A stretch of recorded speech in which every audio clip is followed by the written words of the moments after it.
Download the Amazon Alexa app from the Play Store.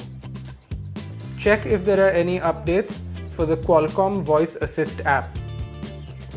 Launch the Alexa app. Log in with your Amazon ID.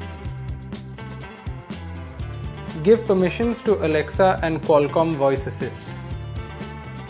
Make sure to go for voice training so Alexa can learn your voice. Alexa. Alexa. You can allow Alexa to respond even when your phone is locked. Give Alexa access to your contact list to make hands-free calls. Here is the Alexa home screen. Now you're all set. Why not ask Alexa a question? Alexa, how are you? I'm happy to be talking to you. How are you doing? I'm great too, thanks. So glad to hear it.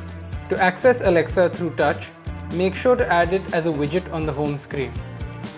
Tap and hold the Alexa icon, click widget and drag it into position. From here, Alexa is just one tap away at all times.